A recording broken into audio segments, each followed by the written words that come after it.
அனைவருக்கும் வணக்கம். சற்றுமுன் வெளியான முக்கிய அறிவிப்பின்படி மக்களே உஷாராக இருங்கள், மீண்டும் கொட்டி தீர்க்க போகும் கனமழை. கிழக்கு திசை காற்றின் வேக மாறுபாடு காரணமாக தமிழகத்தில் இன்று முதல் அடுத்த 7 நாட்களுக்கு பரவலாக மழை பெய்யக்கூடும் என சென்னை வானிலை மையம் தற்போது புதிய எச்சரிக்கை அறிவிப்பை வெளியிட்டுள்ளது. இதை பத்தி விரிவாக நம்ம வீடியோல பார்க்கிறோம். வீடியோவை கடைசி வரைக்கும் முழுமையாக பாருங்க. வீடியோக்குள்ள போறதுக்கு முன்னாடி இந்த வீடியோக்கு ஒரு லைக் பட்டன் பிரஸ் பண்ணிக்கோங்க. வாங்க வீடியோக்குள்ள போகலாம். கிழக்கு திசை காற்றின் வேக மாறுபாடு காரணமாக இன்று தமிழகம், புதுவை மற்றும் காரைக்கால் பகுதிகளில் வறண்ட வானிலை நிலவக்கூடும். புதுவை மற்றும் காரைக்கால் பகுதிகளில் அதிகாலை வேளையில் ஓரிரு இடங்களில் லேசான பனிமூட்டம் காணப்படும். நாளை கடலோர தமிழகத்தில் ஓரிரு இடங்களிலும், புதுவை மற்றும் காரைக்கால் பகுதிகளிலும் லேசானது முதல் மிதமான மழை பெய்யக்கூடும். உள் தமிழகத்தில் வறண்ட வானிலை நிலவக்கூடும்.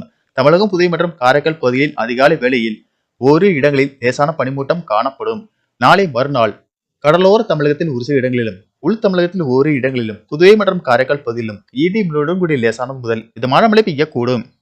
17ஆம் தேதி தென் தமிழகத்தில் ஒரு சில இடங்களிலும், வட தமிழகத்தில் ஓரிரு இடங்களிலும், புதுவை மற்றும் காரைக்கால் பகுதியிலும் லேசானது முதல் மிதமான மழை பெய்யக்கூடும்.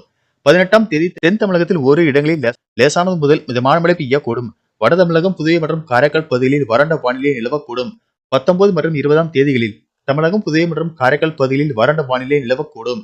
சென்னையை பொறுத்தவரை நாளை வானம் ஓரளவு மேகமூட்டத்துடன் காணப்படும் என்றும் அதிகாலை வேளையில் லேசான பனிமூட்டம் காணப்படும். அதிகபட்ச வெப்பநிலை 29 டிகிரி செல்சியஸ் ஒட்டியும், குறைந்தபட்ச வெப்பநிலை 20 முதல் 21 டிகிரி செல்சியஸை ஒட்டியே இருக்கக்கூடும் என வானிலை மையம் தெரிவித்துள்ளது.